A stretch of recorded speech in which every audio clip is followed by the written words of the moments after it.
I taught a kid a swear word. On the train yesterday, a woman and her kid were traveling with me. It's a 36-hour train, so obviously the kid was getting restless and cooped up, so he started running up and down the coaches. Didn't mind, I know it can be hard. But then, when the kid started eating, he ate snacks, quite a lot. He was tired from all the running. So, the mother had the guts to take the snack packs from him and say, "If you eat too much you will become like that lady," while pointing at me. I said, "Excuse me." She replied by saying, "You know how it is while parenting kids." A few minutes later, she pushed the kid towards me and said, "Play with her while I talk on the phone." I didn't sign up for the impromptu babysitting. I taught that 5-year-old a swear word. It is a common word, used on the streets a lot, but bad enough that parents cover kids' ears when it is thrown out. The kid starts running again, but this time chants that swear word. You know how it is with kids. They learn a new word and keep saying it over and over again. Everyone in the coach looked at the mother, judging her because that word is definitely not something respectable people speak in public. What is the strangest encounter you've ever had with another human being? I was sitting on a park bench by myself, extremely depressed and sad. A young boy, maybe 10 years old, was playing nearby, though I hardly noticed him. He came over and sat at the end of the bench. I looked over briefly but said nothing, then continued to stare out into space in deep thought.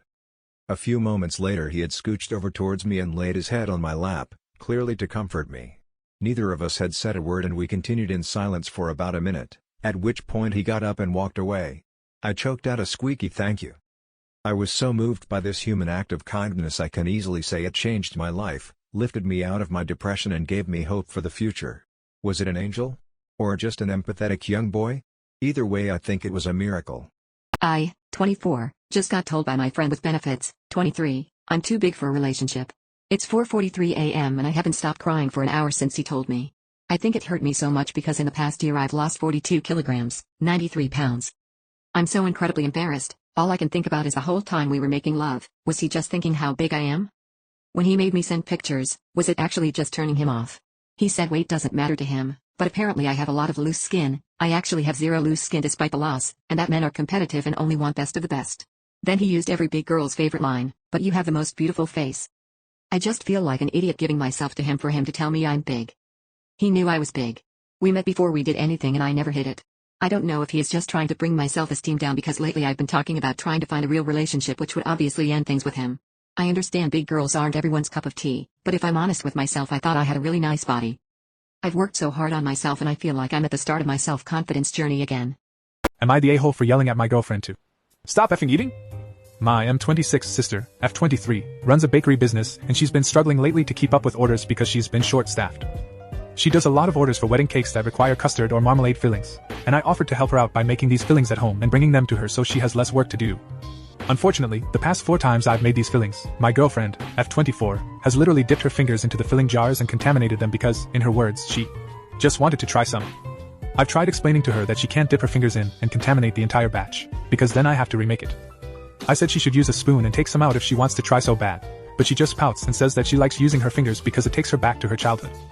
Today, I was trying to finish some chocolate custard to send it over to my sister really fast because she was running late on a wedding cake order for an important client. I told my girlfriend beforehand to not eat the custard, and if she really wanted to please use a spoon. I get out of the shower, and what do I see? She has her fingers in it again. I totally lost it because this is the 5th time she blatantly disregarded what I said, and I yelled at her and told her to stop effing eating the food I'm making because it's not for her and she's contaminating it. She started crying and got mad at me for fat shaming her, even though I made no comment on her weight, and she has no history of weight issues or eating disorders. I know I was harsh, but she kept pushing my limits. Am I the a-hole? What hobby screams rich people? Collecting antique cars and or sports cars. Yachting, traveling, polo. Tax evasion. Collecting art. Collecting watches because their time is so valuable. Collecting wine. Hunting poor people in the woods on a remote privately owned island. What is the most interesting job you have ever had? Working in a kitchen, being able to scream "Are you fucking with me" at my employer was awesome. Easter bunny at the mall for Easter. Almost everyone was happy to see me and all I had to do is act animated and take pictures. Low stress job. Unexploded ordnance technician. Dug up bombs on training ranges for the US military, as a civilian. I'm not military. I worked at a liquor store. The people that came in were all over the place. It was an interesting and fun part-time job for me. What's the male equivalent of wearing a guy's hoodie? I leave a squishmallow at his place which he snuggles when I'm not there. Her hair ties being on my gear shift in my car. Using anything she buys that's extremely useful, only to deny any allegations I was against it in the first place. Finding her hair in my bottom crack. Using her ridiculously expensive shampoo, conditioner, and face creams. My boyfriend loves using all my self-care items like my exfoliator, fancy skin care, conditioner, hair oil, etc. He calls it using my potions and I love it lol. Realizing when it's cold that big throw or blanket she bought was a good idea, and deciding you definitely need to use it. My late husband would wear one of my hair bands on his wrist all the time. He told me he liked to have one if I needed it, but he liked to smell it too because it smelled like me. He was the right height to wear when we were together. He would end up with his nose in my hair, so when I wasn't around, I could still be around.